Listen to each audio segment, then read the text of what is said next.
Good morning, beautiful ladies. We are here with another respect there. 40 days to a deeper connection with God and your husband. And today we are on there 17, and it's sweet words. Proverbs 16:24 says, "Pleasant words are a honeycomb, sweet to the soul and healing to the bones."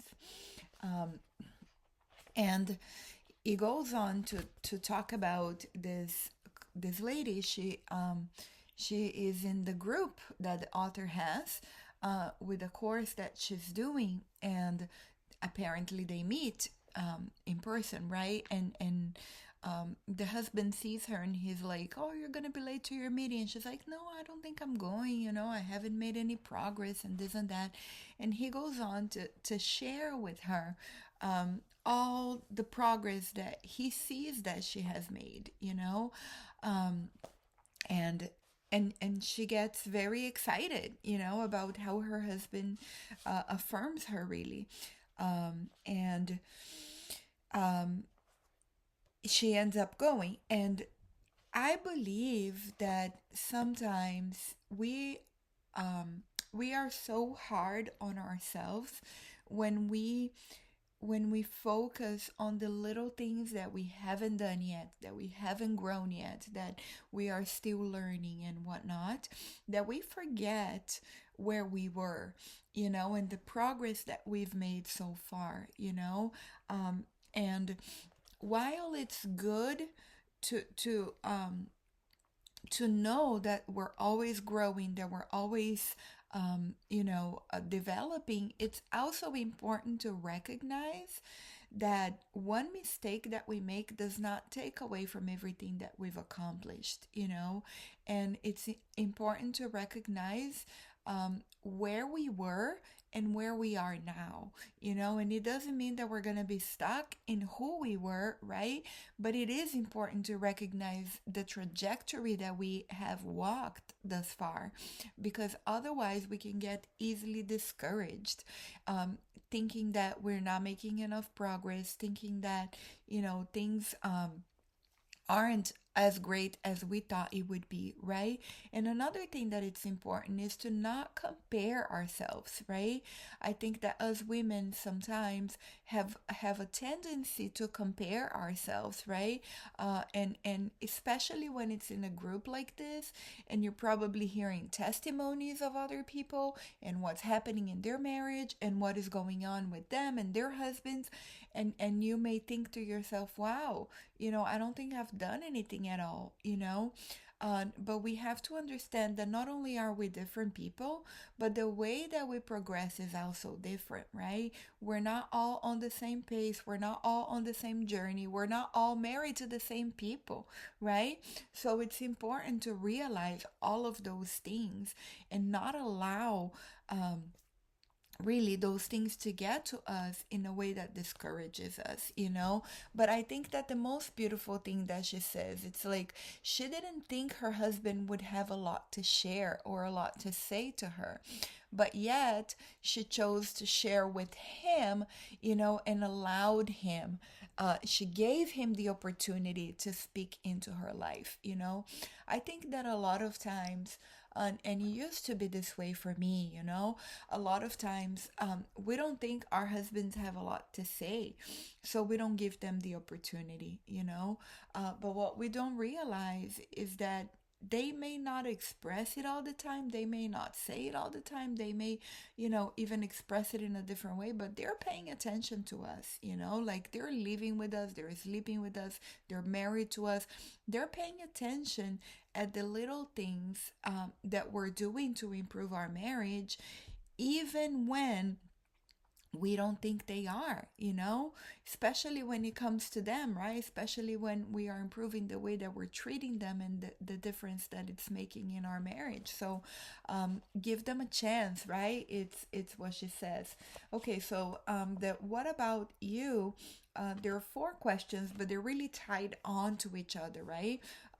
So make a list of like five things that your husband does consistently, and then Write down what strength each one of those things represent, um, and write a little note for each one of those strengths, why you appreciate it, what is it that you see in him, what does he make you feel like, and I have to say the first couple of times that I did this I did this for my husband, and I didn't just do it for that week. I continued to do it for a little while, and every time he would travel, I would like stick in little notes for him on his bag, and he would find it whenever he got to his destination. He used to travel a lot more than he does now, so every week pretty much he was traveling, and every week he would find little notes from me, when he arrived, and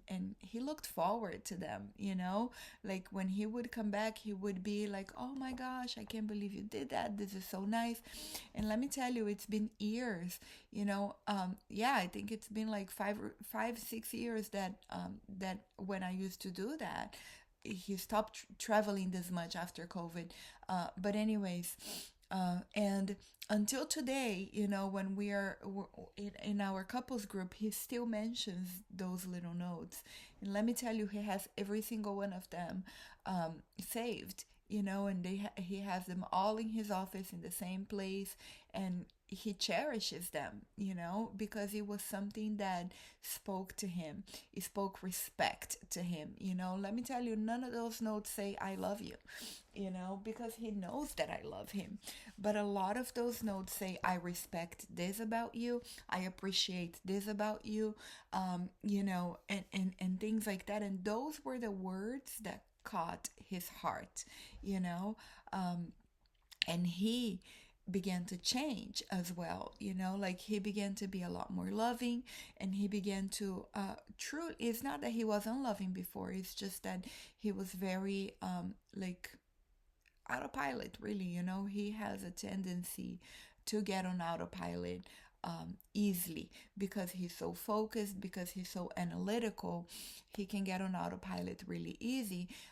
He needs more intentionality to not be on autopilot than I do.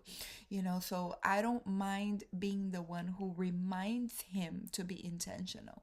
you know and there is different ways for us to remind our husbands to be intentional, right? There is the nagging way, and there is the loving, respectful way, right? And so anyways, all of that to say, this there really has played a difference in our marriage, and in the way that he does husband. So I really encourage you to follow through with this there, to do it until the end, like every single little note, and to really put it in places where he'll find it and find it special. No expectations at all. Let me tell you, I think that for the first 3 weeks that I was putting notes on his luggage, he didn't tell me anything, and I didn't ask either. And until one day he's like, I've been finding all of these little notes. And he acknowledged it. I don't know if he was just taking a little while to make sure I was going to continue doing it or whatever. Like, I don't know why he didn't mention the first 3 weeks, but he didn't. So anyways, but yet, like, his behavior was changing. Anyways, I love you all. That's all we have for today. And I will see you tomorrow. Please let me know how this dare goes for you, and the reaction that your husband has after, a whole week finding little notes. All right. I will see you tomorrow. Bye bye.